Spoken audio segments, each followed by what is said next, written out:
Giorgio Zoletto dalla Bolivia a San Rocco nella frazione di Taglio di Po. Tu praticamente sei un missionario laico da quanti anni in Bolivia?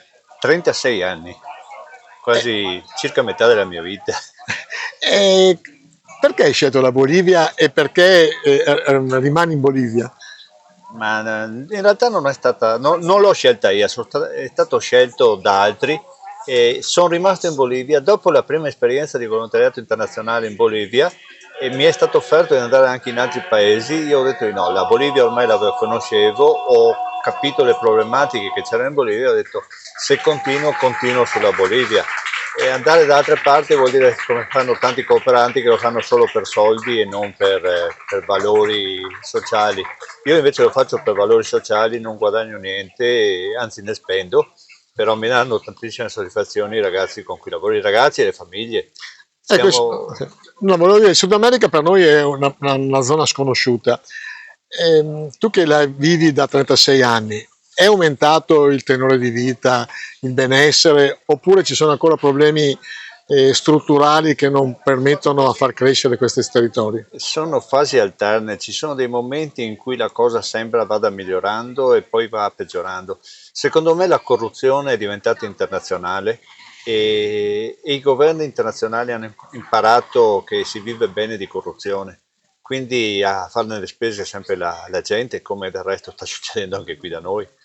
E quindi le problematiche, ci sono stati dei momenti che sì si vedeva che qualcosa stava cambiando, adesso ultimamente la cosa sta andando sempre peggio. Nell'ultimo anno in Bolivia è raddoppiato il costo della vita, quindi tutti i generi alimentari sono raddoppiati di valore, quello che è ancora fermo è lo stipendio, dove circa il 15% della popolazione ha uno stipendio fisso, tutti gli altri vivono la giornata, se lavorano mangiano e se no. Ma tu quando ritorni in Italia, come vedi lo sviluppo italiano? Cioè magari anche confrontandolo, hai parlato appunto del potere d'acquisto che è diminuito in Bolivia ed è uno dei must, degli argomenti che si tocca molto spesso anche qua in Italia. Come ci vedi? Ma vedo che in realtà, secondo me, c'è un regresso anche in Italia. Non saprei definirlo bene perché in realtà cerco di non involucrarmi proprio per non starne male quando vado via. Però mi sembra di capire che le cose stanno peggiorando più che migliorando.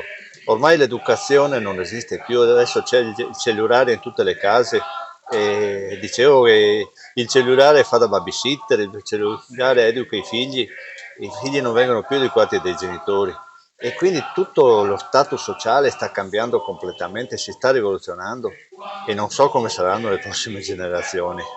E mentre vedi in positivo le prossime generazioni in Bolivia? No, penso di no in realtà, perché stanno arrivando anche là. Cioè, io dico che prima del Covid in Bolivia ancora il cellulare era un oggetto quasi sconosciuto. Con il Covid, quindi con l'educazione a distanza, dove tutte le famiglie hanno dovuto in qualche modo adeguarsi, e qui da noi va bene, ogni bambino aveva il suo cellulare, là in 4 bambini facevano le lezioni con lo stesso cellulare, Mm. quindi con ruoli, con meccanismi diversi. Però in realtà ha rovinato tutto anche là perché ormai non. Io uscivo per strada a far giocare i bambini, adesso i bambini non escono per strada, non vanno più a giocare, e non per problemi sociali, non problemi di pericolo, più che altro perché ormai le tecnologie mal gestite li stanno rovinando secondo me. Quando ritorni adesso in Bolivia? Io parto il 27 di novembre. E rimarrai? Il 13 settembre dell'anno prossimo sono in Italia a lavorare, quindi dal 13 settembre fino a circa fine novembre sono qui a lavorare, quindi raccogliere quello che posso per andare avanti con le mie attività e dopo ritorno in Bolivia. E la mia attività è quella di lavorare con le famiglie, cercando di insegnare almeno il rapporto familiare, l'importanza del rapporto familiare, perché il bambino viene educato a bastonate, ma a bastonate serie. Il bambino a un certo punto abbandona la famiglia per uscire dalle servizi familiari e il genitore che l'ha serviziato non si rende conto che in quel modo, quando sarà vecchio, non avrà più nessuno che lo segue.